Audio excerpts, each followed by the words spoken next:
¿Qué tal? Buenas tardes a todos. Mi nombre es Eugenio Orco, soy socio de impuestos de KPMG. Me está acompañando Lisandro Sigifredo, que es director también de impuestos en KPMG Argentina. Y bueno, la idea de esta capacitación es darles algunas herramientas de planificación fiscal. Vamos a ir pasando por los distintos impuestos y vamos a ir comentando, obviamente, de manera muy general, algunas cuestiones que pueden ayudar a las compañías a recibir o a tener algunos ahorros. Así que la idea de la presentación también es revisar aquellas cuestiones que pueden permitir diferir el impuesto, o eventualmente, como dijimos, reducirlo, todo siempre dentro del marco de la legislación vigente y sin asumir riesgos innecesarios. Me olvidé de agradecer a la gente de Garantizar por darnos esta posibilidad de llegar a todos ustedes, así que un verdadero placer estar. Vamos a recorrer todos los impuestos. Si les parece, empezamos por el impuesto a las ganancias. El impuesto a las ganancias es un impuesto de los más significativos o que afectan a muchas de las empresas, en particular aquellas que tienen rentabilidad. Y creemos que un punto a atender muy importante es lo que tiene que ver con la cuestión de los saldos a favor. Argentina se caracteriza por tener muchos regímenes de retención y percepción, pagos a cuenta, que generan que muchos impuestos las compañías permanentemente tengan saldos a favor, es decir, que tengan pagos anticipados del impuesto, con lo cual es muy importante gestionar la minimización de esos saldos a favor. Que lamentablemente esto es normal y en muchas compañías vemos que se presenta, pero bueno, la idea es estar atento y conocer todas las herramientas que existen para intentar reducirlo. El régimen fiscal argentino tiene un régimen de devolución de saldos a favor, en aquellos casos que esos saldos a favor no se vislumbre que se van a poder utilizar. La ley tiene un régimen, es el régimen de la resolución 2224, es un régimen por el cual uno se presenta a la FIP a solicitarle la devolución de saldos a favor. Obviamente en ganancias estamos hablando que esos saldos son de libre disponibilidad. Eso será en la medida que no haya ninguna opción tampoco de compensarlos con otros tributos. Es un camino bastante difícil, hay que hacer una presentación por un aplicativo y lo que notamos es que la FIP realmente se toma mucho tiempo. Pero bueno, esto es importante tenerlo presente e iniciar el proceso porque esto genera un interés. Hasta hace 3-4 años este interés era realmente muy bajo, era del 6% anual. Eso se ajustó con una norma hace 2-3 años y si bien no es la inflación, hoy la tasa de repetición de tributos es bastante similar a lo que sería una tasa de mercado. Así que es importante tener en cuenta esa cuestión. Estos son procesos que se demoran, lamentablemente hoy vemos que se demoran años. Reducción de anticipos, las compañías tienen que determinar anticipos sobre la base del impuesto anterior. Acá es importante que en la medida que una compañía vislumbre que esos anticipos van a exceder la obligación fiscal, existe la posibilidad de solicitar una reducción. Por eso también acá es importante ir haciendo proyecciones, ir anticipando cómo puede dar el impuesto en el periodo fiscal por el cual se están pagando los anticipos, para evaluar las presentaciones de estas reducciones. Son bastante sencillas y en general la FIP las aprueba sin mayores consideraciones, con lo cual es importante estar atento.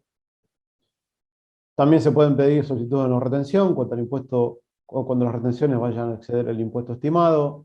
Este tampoco es un trámite. Si bien tiene alguna complejidad más, es algo que se puede solicitar. Y muchas veces lo que sucede es que las compañías acumulan quebrantos y esos quebrantos prescriben en 5 años.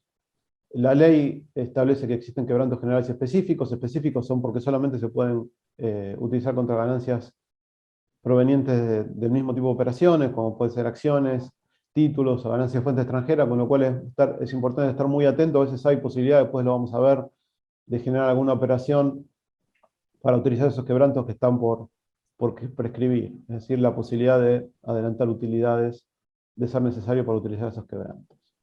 Es un poco esta estrategia de refresh. Eso puede ser con compraventa de acciones, venta de inmuebles, eso con el objetivo de aprovechar quebrantos.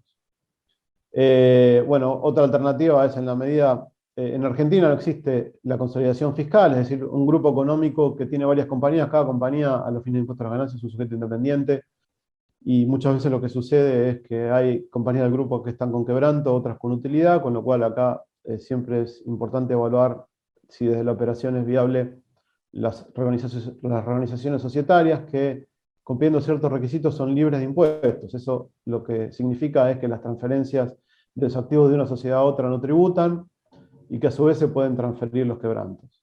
Con lo cual ahí se optimiza esta situación que se da muchas veces, como dije, que algunas compañías tributan y otras tienen quebrantos. Y después, en los casos de compañías que tienen que tributar impuestos, bueno, analizar los planes de facilidad existentes. Dependiendo la situación, a veces estos planes tienen tasas negativas, es decir, que son menores a la inflación y pueden ser una opción. Y después está la posibilidad de adquirir créditos fiscales de terceros para pagar obligaciones propias. Obviamente eso tiene algún riesgo en la medida que esos créditos fiscales puedan ser observados, pero bueno, esto vemos que es una operatoria normal en el mercado y que puede generar un beneficio por el hecho de que esos créditos se pueden comprar con algún descuento. Vamos a la siguiente. Bueno, un tema que juega en la liquidación de impuestos es el ajuste por inflación impositivo. El ajuste por inflación impositivo, que estuvo vedado y recién se aplicó a partir del periodo fiscal 2019, da algunas opciones de planificación. Acá esto puede implicar tener que iniciar alguna acción ante el fisco, que uno esté sujeto a fiscalizaciones. Básicamente, lo que sucede es que el ajuste por inflación se aplica en forma parcial, no sobre todos los rubros. Por ejemplo, hoy las amortizaciones de bienes de uso adquiridos antes del 2018 no se pueden actualizar, con lo cual acá conviene hacer una evaluación del tema, compañías que estén en utilidad, y cuando el ajuste por inflación contable ya es negativo, seguramente el impositivo también lo sea, y ahí se puede evaluar tomar alguna posición más agresiva. Esto derivado de algunos antecedentes de la Corte Suprema de Justicia de la Nación, que permite aplicar un ajuste por inflación integral cuando se demuestre que no aplicarlo pone a la compañía en una situación de confiscatoriedad, así que la tasa efectiva pasa a ser muy, muy alta. Si quieres pasamos, Lisandro.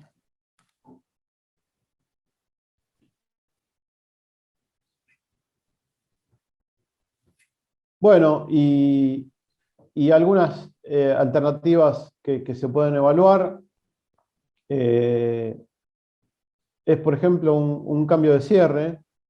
En actividades estacionales o muy marcadas, a veces el cierre no es el mejor, entonces existiría la posibilidad de pedir un cambio de cierre para diferir la ganancia. Esto sujeto a PIB, hay que presentar una solicitud 3 meses antes del nuevo cierre requerido. Pero bueno, es normal y se ha visto empresas que cierran en diciembre y que tienen sus ventas más fuertes, por ejemplo, en los periodos de las fiestas, que han cerrado su cierre a septiembre y eso les permitió diferir 9 meses la ganancia. Obviamente esto tiene un costo, ¿no? Cambiar de cierre no es gratis, implica adelantar un balance, implica acomodar sistemas, pero bueno, en la medida que el costo-beneficio lo justifique, puede ser una opción válida que según la compañía pueda corresponder a analizar. Bueno, el tema de los criterios contables es importante. Muchas compañías tienen muchos gastos, provisiones, con lo cual ahí hay que analizarlas con mucho detalle para ver si realmente en algunas cosas sean previsiones, sean gastos inciertos, los cuales no son deducibles fiscalmente, o si en realidad son gastos ciertos, efectivamente devengados que las compañías pueden deducir, con lo cual ese es un rubro que conviene hacer un análisis detallado para ver la conveniencia de su deducción. Y bueno, a veces se da con algunas situaciones de algunos anticipos que contablemente, o créditos que contablemente se registran como anticipos, pero fiscalmente la posibilidad de deducirlos fiscalmente. Hay algunos antecedentes que de esa forma lo establecen. Por ejemplo, puede haber algún alquiler, algún valor llave que se haya pagado por un local, por un inmueble, y que el contrato diga que en el caso de rescisión eso no va a estar sujeto a evolución. Contablemente, el criterio puede ser de aparear ese gasto y amortizarlo en el plazo de duración del contrato, pero podría existir la posibilidad que impositivamente se deduzca todo en el ejercicio de pago, dado que es un gasto que no está sujeto a condición suspensiva, con lo cual son temas que se pueden llegar a analizar. Otro tema interesante es algunos criterios que tiene la ley para diferir los ingresos. Es la posibilidad de aplicar aquellas ventas que se realicen en cuotas, en más de 10 cuotas o que abarquen 2 periodos fiscales. La ganancia de esa operación, tributarla en función de los periodos en los cuales se hacen exigibles esas cuotas, en lugar de tributar por lo devengado. Esto hoy es un régimen muy conveniente, sobre todo porque esa porción que se difiere no se ajusta por inflación. O sea, en Argentina sí hay ajuste de base imponible, pero no hay actualización de créditos y deudas impositivas, con lo cual este diferimiento no está sujeto a actualización, y en la medida que se puede aplicar es un beneficio financiero muy importante. Bueno, continúo yo. Mi nombre es Lisandro Sigifredo, yo trabajo con Eugenio en el área de impuestos. Así que buenas tardes y bueno, continúo con los que son algunos regímenes promocionales que hay que analizar en el caso de se decida, bueno, en el caso del régimen de Tierra del Fuego, que tiene extensión en el impuesto a las ganancias y de otros impuestos, esto justamente para analizar la radicación en dicha provincia, y bueno, habría que ver en su momento su conveniencia.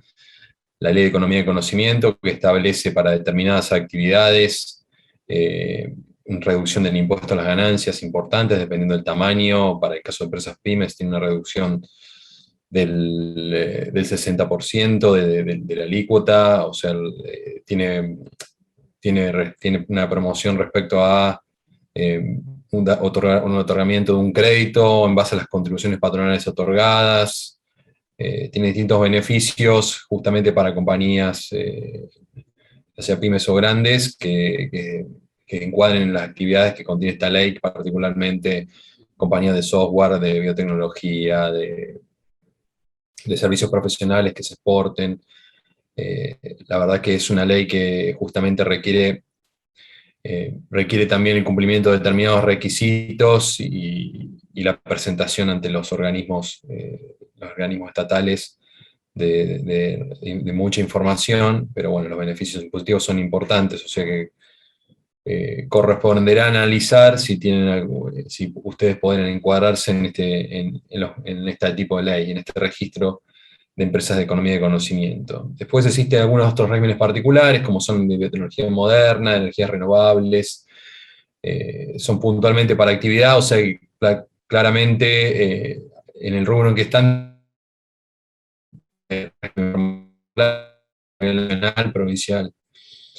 La inscripción como empresas pymes es clave justamente para obtener un beneficio del IVA diferido, o sea, de ingresar el IVA de forma diferida a los 60 días de la presentación de la declaración jurada, y la posibilidad para las empresas micro, pyme y pequeñas de obtener el cómputo del 100% del impuesto a los débitos y créditos. O sea que claramente la obtención del certificado PYME es clave para obtener estos beneficios. Con la última modificación del impuesto a las ganancias, hay que analizar justamente lo que se ha pretendido es realizar realizar una reforma donde se grave tenga mayor proporción el impuesto a las ganancias en empresas, corporaciones más grandes, y las empresas pymes gozan de una alícuota menor. Como vemos acá, si las empresas tienen ganancias por menores a 5 millones de pesos, van a pagar el 25% de impuesto a las ganancias, entre 5 y 50 el 30%, y mayores a 50 ya pagan el 35%. Sigue existiendo igualmente este impuesto a los dividendos, ya sea formales o retiros de fondos, que se pueden hacer en las pymes, que como es, van a tributar un 7%, por lo que habrá que analizar el impacto justamente de una especie de tasa combinada entre la tasa que se paga a la sociedad y la tasa por los retiros y dividendos que realicen estas empresas. Hay que analizar particularmente que las empresas pymes, justamente de capitales nacionales, empresas que tienen accionistas locales, tienen que hacer un análisis muy importante de lo que es su capital corriente. ¿Por qué esto? Porque el capital corriente encabeza toda la renta que genera el capital corriente, ya sea en pesos o en dólares, que tienen las sociedades, paga el impuesto a las ganancias en cabeza de las sociedades. O sea, yo tengo una inversión, un plazo fijo en una sociedad, títulos públicos, todo el excedente de capital corriente que yo tenga en cabeza de las sociedades me va a generar una renta alcanzada en el impuesto. ¿Por qué digo que hay que analizar el capital corriente excedente? Porque justamente en cabeza de las personas humanas existen un montón de exenciones para lo que son las inversiones. Por ejemplo, plazos fijos, títulos públicos, ahora obligaciones negociables en pesos, inversiones que justamente en el impuesto están exentas. Entonces, la compañía deberá buscar el equilibrio entre mantener el capital corriente y el excedente, buscar de lograr una eficiencia impositiva distribuyéndolo como dividendos y realizando dichas inversiones no en cabeza de las sociedades, sino en cabeza de las personas humanas. Después, obviamente, hay que analizar todo el impacto de lo que es la distribución de dividendos en el impuesto a las ganancias y cómo ha afectado la reexpresión de las utilidades a nivel contable, si existe alguna posibilidad de que esas utilidades no queden alcanzadas por el impuesto a los dividendos. Por último, un esquema de financiación eficiente a los efectos impositivos, que bueno, justamente las empresas pymes se ha publicado un régimen, una facilidad para que las empresas pymes se financien con el mercado de capitales, que es la emisión de obligaciones negociables, el régimen ON-PYME, que justamente se está publicitando, y la idea es que bajo un esquema de eficiencia, los accionistas, en parte, cuando se decida buscar financiamiento, aprovechen la emisión de obligaciones negociables y también la inversión en las mismas obligaciones negociables de su propia compañía. Este es un esquema de eficiencia impositiva que se deberá analizar si las compañías deciden optar por este régimen de financiamiento. Bueno, pasamos. En caso de compañías que estén decidiendo, en este contexto que está cada vez más globalizado, las compañías decidan comenzar a operar con empresas del exterior o exportar, se busca justamente, o tengan la necesidad de contratar proveedores con el exterior, ya que están realizando inversiones fuertes, inversiones fuertes en lo que es tecnología, se busca justamente analizar lo que son los regímenes impositivos en otros países, y se deberá analizar los convenios de doble imposición que tiene a la Argentina firmados, que justamente lo que tratan de evitar es el encarecimiento de este tipo de operaciones con sujetos del exterior, y la reducción del costo impositivo de dichas contrataciones. Así que bueno, es un tema para compañías que estén justamente con interés en empezar a operar en el exterior, Seguimos. Bueno, este es un tema muy importante y el que vamos a mencionar por un tema más, por el escenario de pandemia en que vivimos y de crisis económica, fue el tema de justamente compañías que visualizaban que iban a pagar impuestos y tener rentabilidad, analizar realmente su cartera de créditos, ya que la ley del impuesto admite la deducción de créditos incobrables no de forma general, sino cumpliendo determinados requisitos, o sea, tiene que haber acciones tendientes al cobro por parte de las compañías. Por eso se estudia justamente la iniciación de acciones judiciales, de aplicación de índices, de créditos, de considerar créditos de escasa significación, como determina la ley, y en última instancia, la posibilidad de ceder la cartera, alguna porción de la cartera de incobrables a alguna entidad financiera cuando la iniciación de acciones judiciales se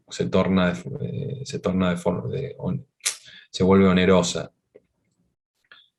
Determinados gastos que la ley requiere que para yo poder obtener la deducción los tengo que abonar antes del vencimiento de la declaración jurada, y en el seguimiento de este tipo de gastos estamos hablando de gratificaciones, bonos al personal, gastos con compañías vinculadas del exterior, indemnizaciones, determinados gastos que las compañías tienen que seguir el pago para poder obtener la deducción. Respecto a bienes de uso, las compañías que tienen bienes inventarios de bienes de uso, que deciden a lo mejor realizar alguna inversión y reemplazar alguna maquinaria por alguna nueva, justamente tienen un régimen del cual se llama venta y reemplazo, que permite la ley, que es no reconocer como ganancia la venta de un bien, de una maquinaria, de un bien mueble, inmueble, amortizable, en la medida que los fondos que yo obtenga de dicha venta los utilice y los reinvierta. De esa forma me permite un diferimiento de esa utilidad a través de las amortizaciones, del no cómputo de las amortizaciones del nuevo bien. Esto es un beneficio financiero importante, más en un contexto de inflación. El análisis correcto de las vidas útiles que tienen las compañías hoy, teniendo en cuenta que hay una obsolescencia tecnológica importante en muchos bienes que tienen las compañías, y a veces está sobreestimada la capacidad de vida útil que tiene determinado bien. Por ello, se debe considerar hacer un análisis o una revisión de justamente este tema de las vidas útiles.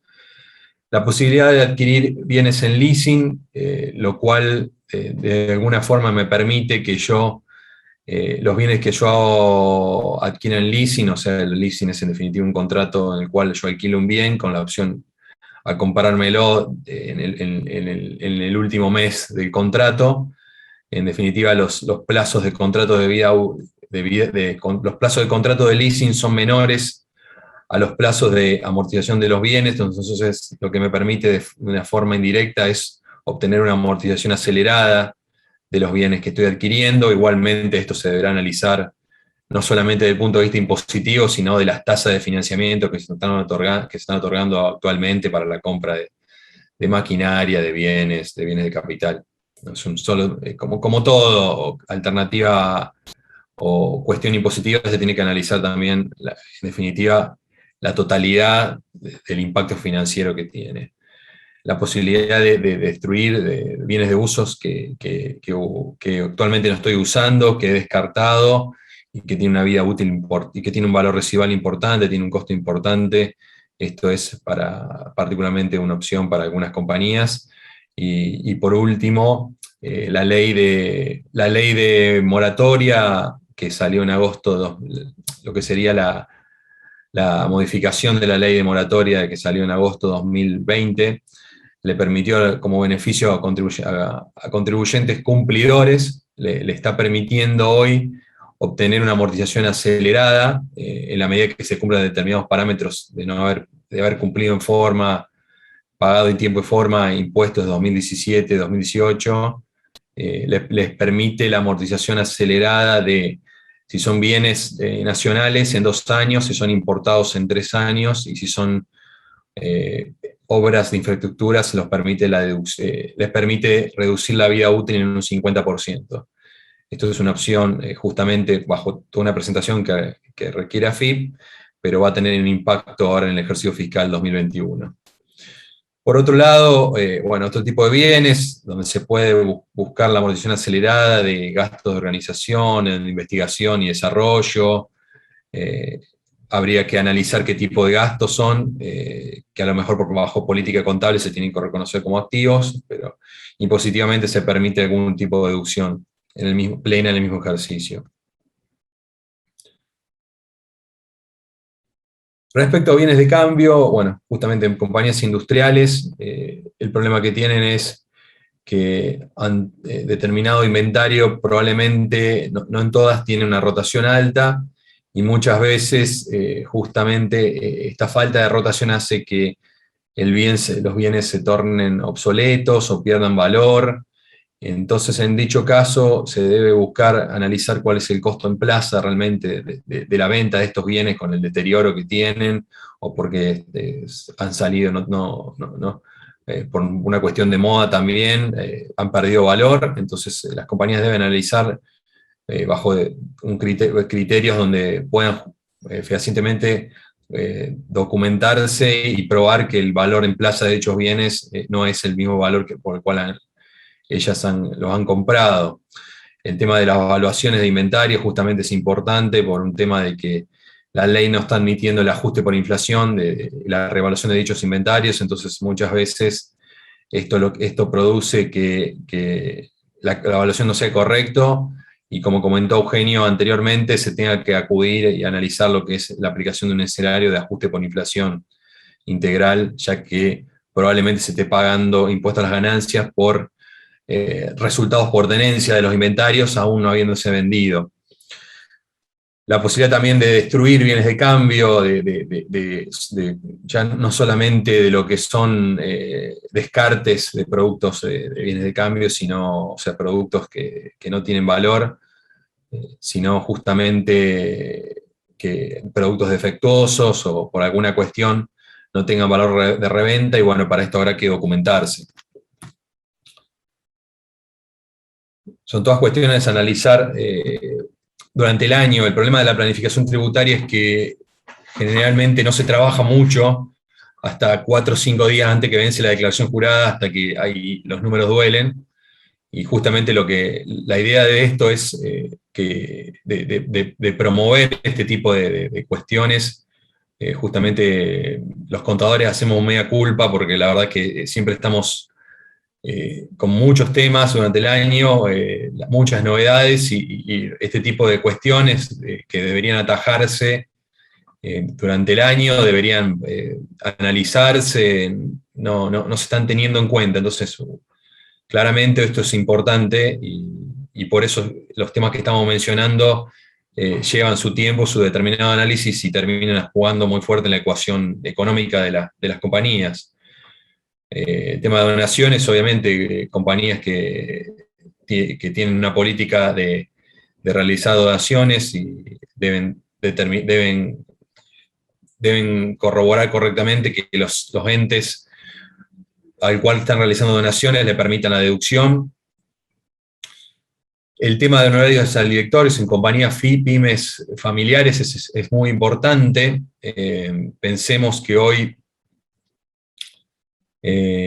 tenemos para personas que obtienen sueldos, salarios, tienen un mínimo no imponible, no pagan el impuesto a las ganancias cuando tienen salarios brutos que no superan los 150.000 pesos brutos. Entonces, en empresas familiares se podría analizar justamente la integración del grupo familiar en la medida que lo permita la estructura de la compañía y haya una razón de negocio, de incorporar a dichos familiares como directores, gerentes, empleados. Este régimen de gerentes, directores y empleados, lo que en definitiva le permitiría a las compañías pymes familiares es una especie de deducción del consumo que tienen, porque bajo un régimen de deducción de sueldo, del sueldo que obtienen como cumpliendo funciones como gerentes, obtendrían una deducción en la base de las compañías, al pagarle un sueldo a dichos familiares, y a su vez estos familiares en compañías firmes obtendrían una renta exenta del impuesto a las ganancias. Este régimen, a su vez, de director empleado y gerente empleado, no tributa ni contribuciones patronales ni obra social, sí RT, y sí deberían inscribirse como autónomos. Pero bueno, debería analizarse justamente este esquema, del cual puede producir un ahorro importante en las compañías. Continuamos. Bueno, después, obviamente, lo que comenté anteriormente, el tema de los retiros de fondos en compañías pymes, analizar el impacto que puede tener impositivo, ya sea por la generación de un impuesto al dividendo, como una especie de dividendo informal, o que la ley puede llegar a considerar que los créditos a los mismos accionistas o cuotapartistas, en el caso de SRL, les puede llegar a generar intereses presuntos, o sea, como que la compañía le está prestando a sus dueños, y debería generar una tasa de interés como que esto fuera un préstamo. Esto es un tema, y esto el fisco lo ha levantado mucho, así que deberá analizarse algún esquema de construcción, de elaboración de algún préstamo a los mismos accionistas con una tasa de interés real, digamos, que le Ahí, permitan a su vez, sí. no termino avisando, sigo yo con el punto No, final. como que le permita deducción a la contraparte, en definitiva, porque el interés presunto termina siendo una ganancia para la compañía que se dio fondos, pero no es deducible para la compañía que recibe los fondos. Respecto, bueno, justamente, un beneficio importante para la planificación fiscal, muy utilizado por las compañías, es la posibilidad de realizar aportes a sociedades de garantía recíproca. Justamente garantizar es una sociedad de garantía recíproca.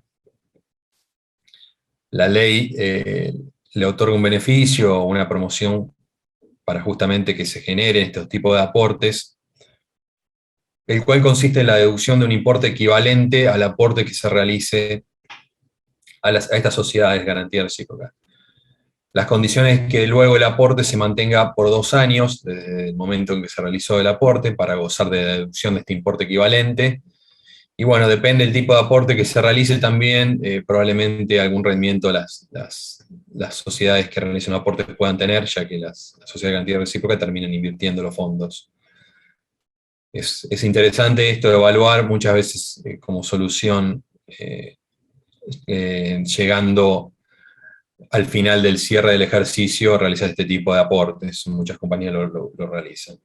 Y bueno, después se debería realizar justamente, por último, el tema de gastos de representación, que es un tema de limitación de utilidad, y hay que tener en cuenta los topes que establece la ley. Ahí Entonces, pasamos, si te parece, pasamos al impuesto al valor agregado. El impuesto al valor agregado, que como sabemos, la realidad que no es un impuesto que sea una carga económica para la sociedad, sino que es un impuesto de los denominados indirectos, básicamente porque es un impuesto trasladable, no acumulativo. Pero bueno, no es menor el efecto que generan las empresas, básicamente financiero, por lo que tiene que ver con acumulación de saldos a favor. Así que es muy importante todo lo que tiene que ver con planificación en este tributo, básicamente con el objetivo de reducir los saldos a favor. Bueno, el final es, si tenemos un saldo a favor, obviamente de libre disponibilidad. Cuando decimos de libre disponibilidad es aquel que provenga de retenciones y percepciones, no el crédito fiscal general que exceda los débitos fiscales. En ese caso, como comentamos, para ganancias está la posibilidad de pedir una devolución. También, bueno, ese saldo a favor de libre disponibilidad, en el pedido se puede transferir a terceros, lo que lo agiliza un poco. Obviamente, esperar el cheque de la FIP demora más que la transferencia, con lo cual hay empresas que operan esto. Lo que pasa, bueno, que es una transacción que no se puede acordar hasta tanto no esté mínimamente aprobado por la FIP, ¿no? Por el tiempo que lleva eso. compensar esos saldos de disponibilidad se pueden utilizar para pagar otros tributos. Y muchas veces estos créditos fiscales están generados por el hecho que las compañías exportan. Las exportaciones, tanto de bienes como de servicios, son transacciones que técnicamente se llaman grabadas a tasa cero, porque si bien no llevan IVA, no son exentas porque permiten recuperar los créditos fiscales. Esos créditos fiscales se inicia un proceso de devolución ante la FIP, que es bastante ágil. Los primeros suelen demorarse un poco más, no tanto, pero una vez que esto está el ejercicio de presentarlo periódicamente, la FIP en general lo reintegra con bastante periodicidad y en un par de meses. En general ya están las devoluciones. Así que es muy importante aquellas empresas que exporten bienes o exporten servicios, analicen si esta puede ser una posibilidad para recuperar esos saldos que se acumulan. Lo mismo con ventas de capital, bueno, acá hay un descalce de alícuota, ¿no? Porque las ventas de bienes de capital están grabadas al 10,5 y los insumos pueden estar grabados al 21, con lo cual en ese caso también está previsto un régimen de devolución por el saldo a favor en exceso generado por ese descalce de alícuotas entre la alícuota más baja de ventas y la más alta de compras. Muy importante también estar atento a la generación de saldos a favor por retenciones o percepciones. En muchos casos existe la posibilidad de solicitar certificados para anular suspender esas percepciones. Si querés seguir, Lisandro. Sí, sí, no, bueno, después algunas cuestiones que, bueno, algunas cuestiones que sí son de revisión, de la posibilidad de computar créditos fiscales vinculados con cargas sociales, dependiendo la localización de la industria, y esto a cuestión de planificar, también es importante, te juegan en la radicación de donde decías, en definitiva, construir el estatus de establecimiento, el tema de el IVA que se paga justamente, a lo mejor cuando podemos financiarnos en el exterior, la posibilidad de que si tenemos proyectos exportadores, verificar justamente que en este caso tomar créditos del exterior probablemente no, el pago de intereses no genere el pago del IVA, a diferencia de tomar un préstamo con un banco local. Sí, también una cuestión importante es el tema de si tenemos saldos a favores por compras, los cuales no logramos reducir y justamente la compañía está invirtiendo en compra de bienes de capital y obras de infraestructura, o sea, está comprando bienes de uso, está invirtiendo y se le generan saldos a favor. La ley del impuesto al valor agregado en 2017 agregó una posibilidad de que es solicitar la devolución del impuesto al valor agregado en la medida que todavía se mantenga el saldo a favor de este tipo de bienes. Esta presentación generalmente se realiza en diciembre, pero este año particularmente se prorrogó hasta abril-mayo, y seguramente ahora podamos ya ir analizando, en caso que tengamos este caso puntual, la presentación en diciembre, por la compra de justamente bienes de uso.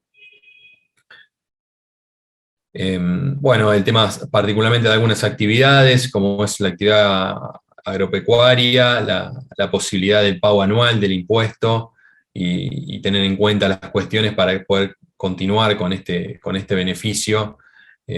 Justamente algunas cuestiones son que si con la misma sociedad se decide realizar otro tipo de actividad no agropecuaria, probablemente se pierda esta opción, entonces es una cuestión a contemplar de planificación y en la creación de nuevos negocios, la pérdida de algunos beneficios como la posibilidad de adquirir bienes en leasing, donde el impuesto al valor agregado no se paga íntegramente en la compra, sino en cada cuota viene el leasing. Entonces, en definitiva, también me permite la evitación de generación de un saldo a favor muy grande, la inmovilización de un saldo a favor de IVA, que a su vez no se actualizan por inflación y genera interés. El tema también, como comentó Eugenio, de la posibilidad de recuperar crédito vinculado no solamente por bienes, sino servicios. La operatoria de FASON para productores agropecuarios también es importante. Para soja perdió bastante interés, porque justamente también el speller de soja pasó a estar grabado de 10,5. Recordemos que los productores agropecuarios tienen un problema de que venden sus productos al 10,5 y sus compras están en el 21, entonces tienen, la mayoría de sus compras están en el 21, entonces tienen un problema de acumulación de saldos a favor, y esta operatoria sacando soja puede ser una alternativa, ya que la venta de los productos industriales, cuando se encarga un pasón, estaría grabada a la alícuota del producto industrial, que generalmente suele estar al 21%. Y por último, ya es una cuestión más estratégica ante la acumulación de saldos a favor. Muchas veces, muchas compañías optan como una solución a mediano plazo de evaluar si muchos de los procesos que están realizando los podrían realizar en cabeza propia, porque recordemos que cuando contratamos un servicio estamos pagando servicio más del 21%, pero cuando pagamos un sueldo, si bien tiene sus cargas sociales, no pagamos el impuesto al valor agregado. Entonces, probablemente como una estrategia a mediano plazo, y está bien, hay que analizar un montón de cuestiones más, pero sea una alternativa para reducir los saldos a favor del impuesto al valor agregado.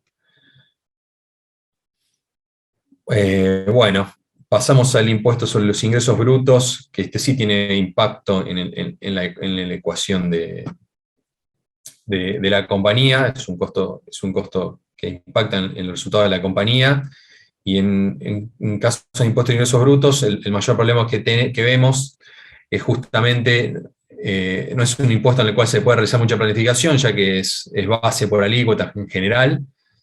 Ya vamos a ver alguna cuestión que se podría llegar a reducir el impacto impositivo, pero el mayor problema que vemos es la acumulación de regímenes de retención, recaudación, percepción, en distintos momentos en que la compañía opera. No solamente sufren recaudaciones los contribuyentes cuando les paga su proveedor, o sea, había retenciones, sino también tenemos los bancos realizando recaudaciones, o sea, realizando detracciones del mismo impuesto por la misma operación, cuando realizan los contribuyentes importaciones de bienes.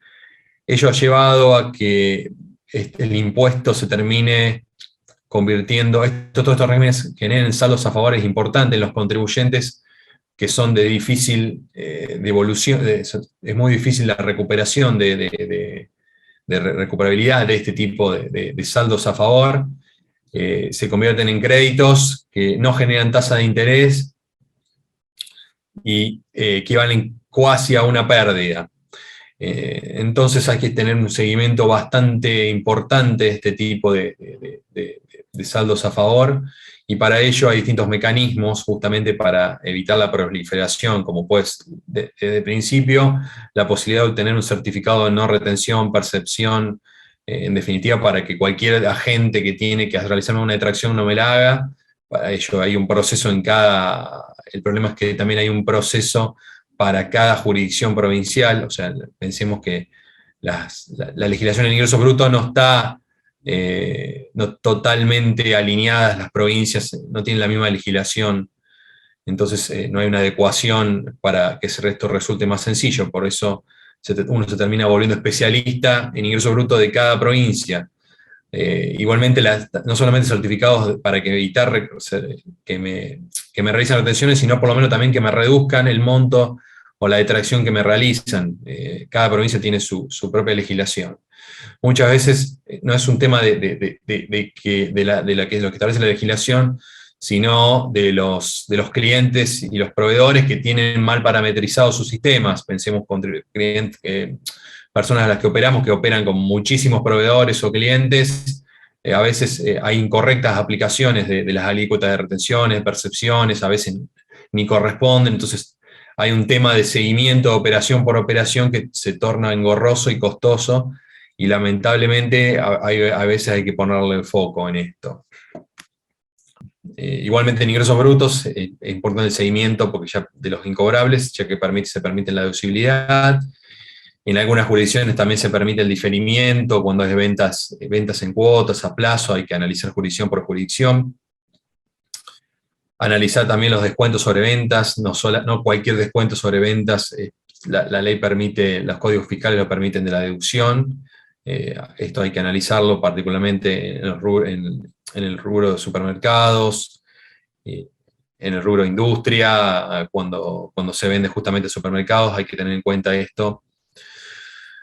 Hay que analizar siempre si hay posibilidades de deducción de base imponible especiales por cada provincia, y sí, es muy importante para todos los que están en el sector de reventa, ya sea reventa mayorista o minorista, la posibilidad de utilizar la figura de venta en consignación o comisión. Esto consiste en, si yo soy revendedor, lo que puedo es realizar un contrato con mi proveedor, donde él me entrega la mercadería en comisión, o sea, no se la compro, sino que yo soy intermediario comisionista, y yo le cobro una comisión por las ventas que realizo de la mercadería que me entrega. Esto me permite a mí no pagar el ingresos brutos sobre la totalidad de la venta que estoy realizando, sino solamente por la comisión que yo cobro por la operación, en la que actúo como intermediario. Esto no es algo que se le puede imponer a los proveedores, sino que justamente es una alternativa para pagar el impuesto, para pagar menor impuesto.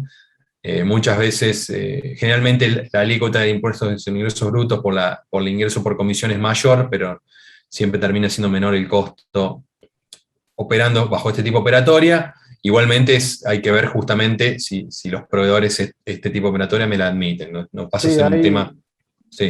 no, hay simplemente como ejemplo algunas compañías de tecnología, básicamente en operaciones con el exterior, ¿no? Compañías internacionales de tecnología que eran importadores y revendedores a cadenas locales, hoy actúan como agentes de venta, ni siquiera comisión. Directamente la mercadería viaja de la fábrica en China, en Corea, donde sea, a la cadena. Bueno, continuamos. Al igual que impuesto a las ganancias, justamente hay que analizar regímenes promocionales, de industriales, de software. Siempre cada provincia, dependiendo de la actividad que quiere promocionar, de donde está radicada, puede tener regímenes particulares, y justamente tienen beneficios no solamente en impuesto a ingresos brutos, sino en impuesto inmobiliario, impuesto de sellos, pero bueno, dependerá justamente de la actividad, y es un tema importante analizar en cualquier inversión. En caso de la actividad agropecuaria, los contratos asociativos me permiten evitar justamente, le permiten evitar al dueño de la tierra no pagar ingresos brutos sobre lo que sería el arrendamiento que cobra o el precio que cobra por ceder la tierra. Bajo contratos asociativos, en definitiva, las partes se consideran como coproductores, entonces bajo este esquema pueden les permite no pagar ingresos brutos, en definitiva, por ese precio. Hay que analizar el impacto de inversiones financieras, dependiendo justamente, lo mismo que en el impuesto a las ganancias, hay que analizar justamente qué uso se le da al capital corriente, la acumulación de capital corriente, el impacto que tiene, no solamente en impuesto a las ganancias, sino en ingresos brutos, dependiendo de la jurisdicción. En algunas ha habido modificaciones importantes donde se han grabado justamente las inversiones financieras. Y la determinación de la base termina siendo muy importante. Lo mismo a raíz de la pandemia y de la situación económica en general, las distintas provincias han implementado regímenes de regulación de deudas, moratorias, planes de facilidades particulares, y justamente esto hay que aprovecharlo en caso de compañías que tengan posiciones pagadoras. Pasamos a la última parte de la charla, donde ya vamos a impuestos que no tienen, la realidad son cuestiones más finas de contemplar de este régimen impositivo que tenemos, la revisión del impuesto a los débitos y créditos,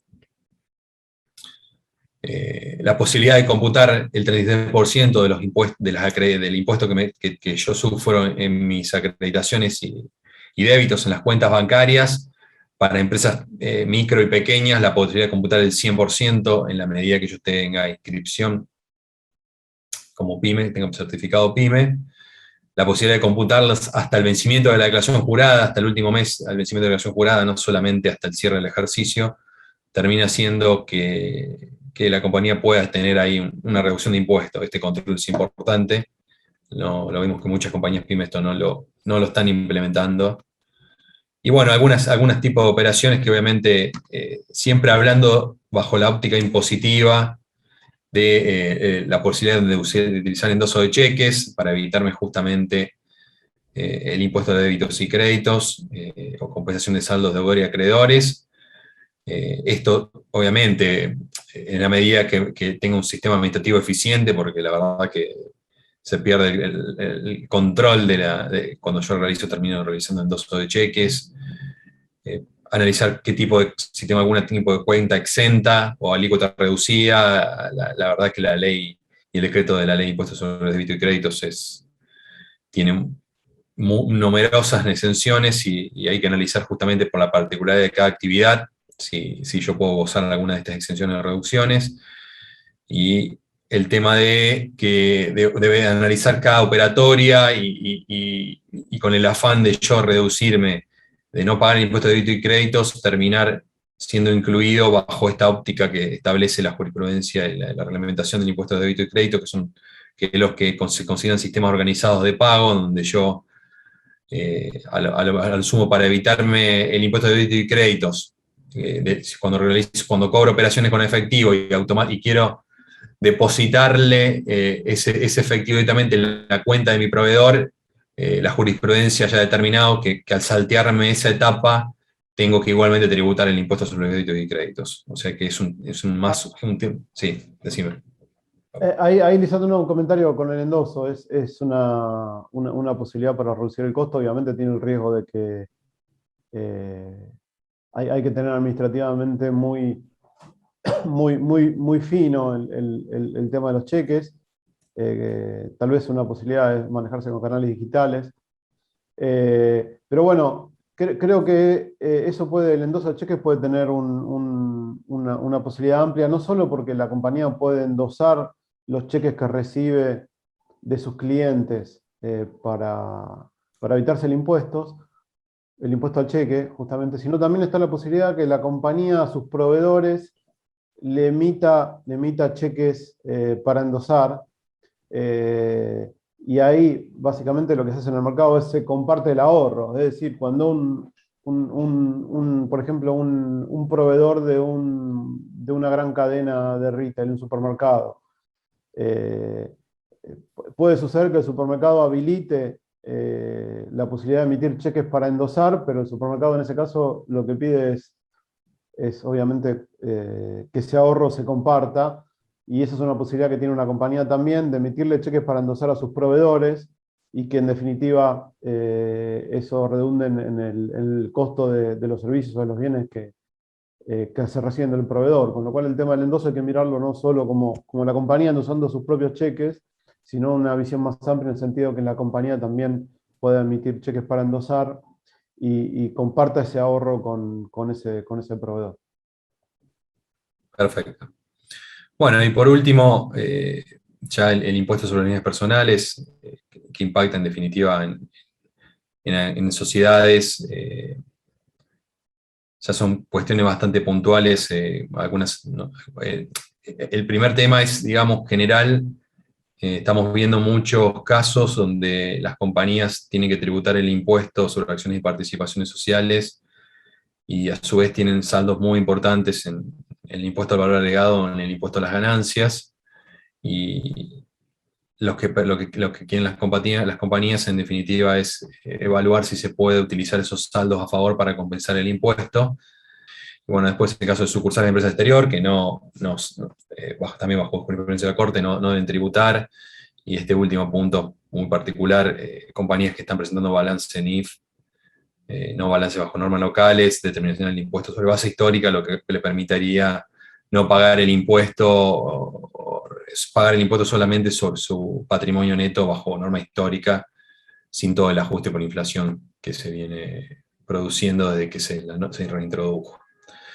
Por último, que no está, es el tema de impuestos de sellos, que también nosotros lo vemos mucho, de la implementación de convenios carta-oferta, no contratos suscritos por ambas partes en el mismo instrumento, sino realización de convenios donde una de las partes realiza una oferta de servicios o de bienes, y la contraparte realiza la aceptación de dicho convenio bajo un instrumento diferente, o sea, la aceptación de esa oferta no bajo el mismo instrumento, para evitar justamente la generación del impuesto de sellos, y esto la jurisprudencia también lo ha considerado como válido, por ende lo deberán analizar en caso de que tengan que realizar este tipo de instrumentos.